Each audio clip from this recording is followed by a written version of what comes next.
The emergency beacon screamed across 17 star systems before anyone bothered to answer it.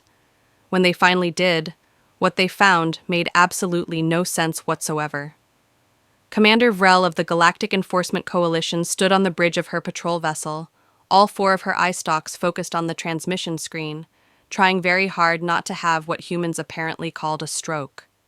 The footage playing in front of her defied every law, regulation, treaty, and basic survival instinct known to sentient life. "Pause it," she said, her translator barely managing to convey her tone of absolute disbelief. The screen froze on an image that would haunt her nightmares for cycles to come.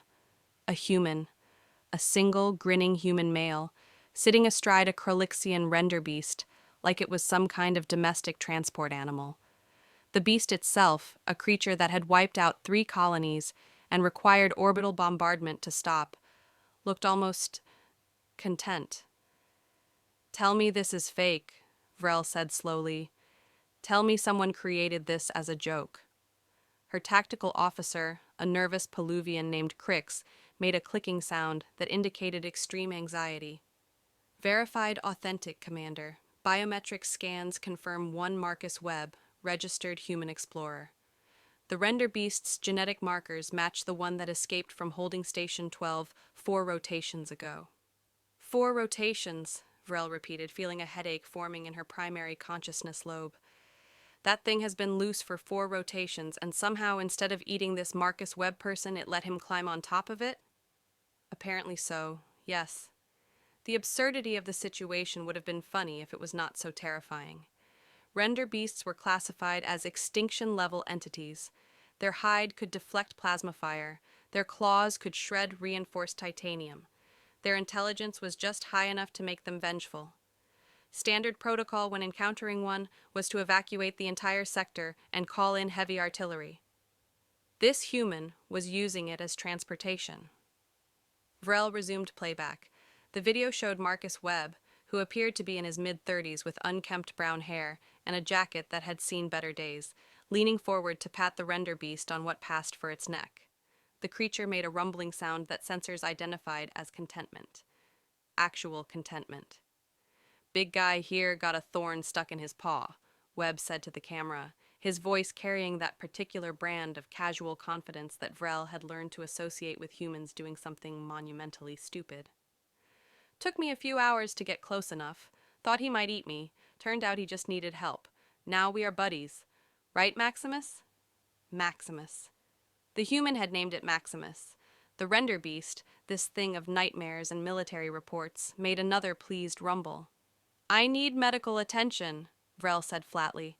"I need it immediately." "Commander, the transmission continues," Crix said, somehow managing to sound even more stressed than before.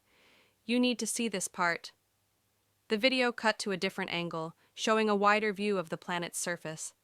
A barren wasteland designated as Quarantine Zone Sigma, abandoned after the render beast escaped and killed 47 enforcement officers.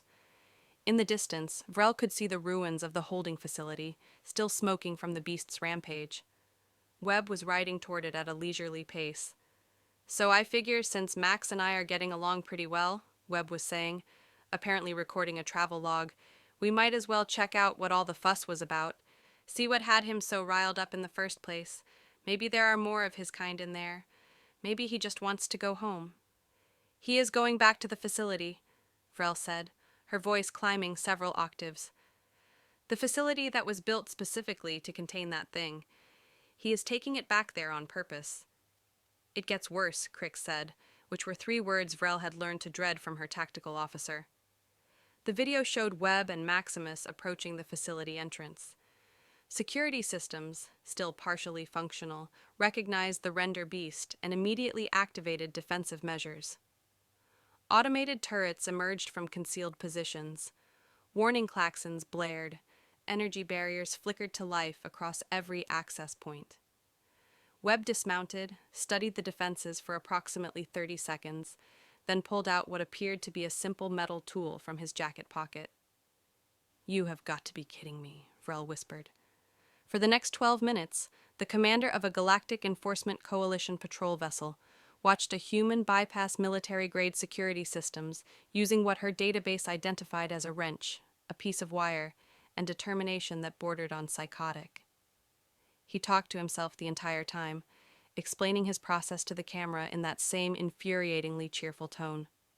The trick with these lock mechanisms is that the render beast, the nightmare of 17 star systems, the creature that required orbital bombardment protocols, leaned into the touch. Vrell replayed that segment 3 times, hoping it would start making sense. It did not.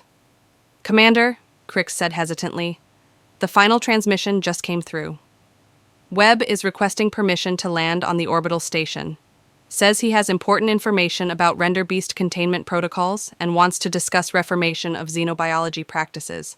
Also says, and I quote, 'Bring snacks because Maximus gets cranky when he is hungry.'" "He wants to bring it here," Vrell said, not quite believing the words even as she spoke them.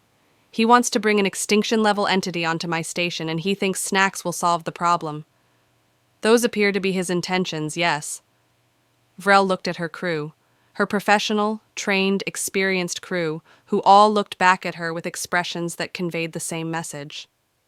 This was why humans were simultaneously the most successful and most frustrating species in the coalition. They saw rules as suggestions, saw impossibilities as challenges, saw creatures specifically evolved to end civilizations, and thought, hey, maybe we can be friends. The absolutely terrifying part was that it worked. Against every rational prediction, every statistical model, every piece of conventional wisdom, humans somehow made the universe bend to their illogical optimism, and you could not even properly hate them for it because they usually meant well. "Deny his landing request," Vrell said finally. Tell him we are sending a diplomatic shuttle to meet him at a safe distance, and get me every xenobiologist we have on standby. If we are going to do this, we are going to document exactly how a human turned our worst nightmare into a pet." "Friendship," Crix corrected. His transmission specified it is friendship, not ownership. Of course it did. Vrell pulled up the frozen image one more time. Marcus Webb, grinning like an idiot, sitting on a creature that could kill him in half a second. And the creature looking almost happy. Humans. Absolute madness. She approved the diplomatic shuttle. The diplomatic shuttle arrived at the rendezvous coordinates to find Marcus Webb having a picnic. Not metaphorically, an actual picnic. He had spread out some kind of fabric on a flat rock, arranged various food containers in neat rows, and was currently hand-feeding something that looked disturbingly like processed meat to Maximus, who was making satisfied chomping noises that registered on the shuttle's external sensors as minor seismic activity. Pilot Thrin, a Valorian with 16 years of combat experience, stared at the scene through the viewport and questioned every life choice that had led to this moment. "Approach pattern Delta 7, came Commander Vrell's voice through the communication system. "Maintain minimum safe distance. Do not, under any circumstances, provoke the render beast." "Copy that," Thrin replied, bringing the shuttle in slowly. "Though I think the human already provoked it into friendship somehow." "That is not how provocation works." "Tell that to him." The shuttle landed 200 meters away, which was the closest Thrin was willing to get to a creature that had a documented kill radius of 300 meters. Standard protocol. Sensible protocol. The kind of protocol that kept pilots alive. Marcus Webb waved at them cheerfully and gestured for them to come closer. "He is insane," Thrin muttered, not moving. Through the external cameras, they watched Webb stand up, brush crumbs off his jacket, and walk toward the shuttle with Maximus following behind him like a massive, scales-covered shadow. Each step the render beast took left impressions in the solid rock. Its claws, each one the size of a combat blade, clicked against stone with sounds that made Thrin's survival instincts scream. Webb stopped about 50 meters away, apparently understanding that closer might be problematic. He cupped his hands around his mouth and shouted, "Is this good? Can you hear me from there?" Thrin activated the external speakers. "We can hear you fine, Mr. Webb." "Great. Also, you can come out. Max won't hurt anyone unless they try to hurt him first. Which, don't do that." but otherwise, he is friendly. The render beast has killed 47 enforcement officers, Thrin said slowly, wondering if maybe the human had suffered a head injury. It destroyed 3 colonies. It is classified as an extinction-level entity. Yeah, because people kept shooting at him, Webb said, like this explained everything. Look, imagine you woke up in a tiny box on an alien world, where everything smelled wrong and sounded wrong, and everyone who came near you was pointing weapons. You would probably freak out too. Max here is not evil. He was scared and angry and defending himself. Big difference. Maximus made a rumbling, so,